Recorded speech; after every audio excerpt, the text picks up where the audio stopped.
Magandang araw sa inyo mga kaibigan. Itong ating almusalita sa araw na ito, December 17, araw ng linggo. Huwag makalimutan magsimba. Ang ebanghelyo natin ngayon ay John 1:6-28. And sabi ng ebanghelyo, a man came sent by God, his name was John.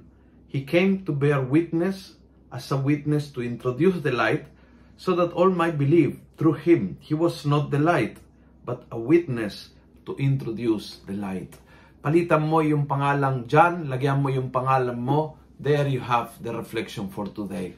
Ang tawag ng Diyos kay Juan Bautista ay pareha sa akin sa iyo, maging witness, saksi ng liwanag, maging pamamaraan na makakaroon ng liwanag ang ating kapaligiran, magiging tao na nag-introduce sa tao para lumapit sa liwanag, at higit sa lahat, maging napakalinaw sa ating na hindi tayo ang liwanag, na ang Panginoon lang ang liwanag, na we are only witnessing ng kanyang kaliwanagan, but hindi tayo ang liwanag, hindi tayo ang sentro, hindi tayo ang bida, hindi tayo ang star, hindi talaga.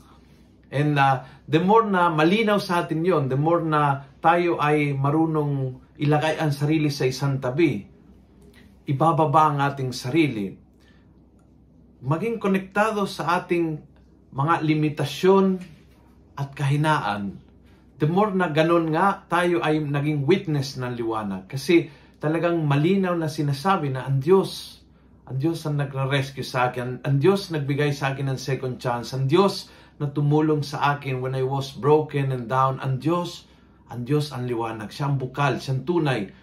And so, tayo ay maging daliri na nagtuturo patungo kay Jesus. Yun po yung naging misyon ni Juan Bautista.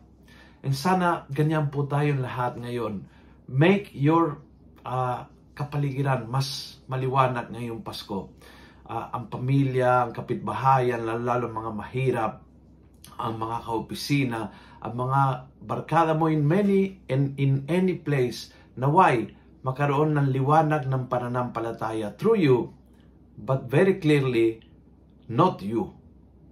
Kung nagustuhan mo ang video ito, pass it on. Punuin natin ng good news ang social media at gawin natin viral araw-araw ang salita ng Diyos. And God bless.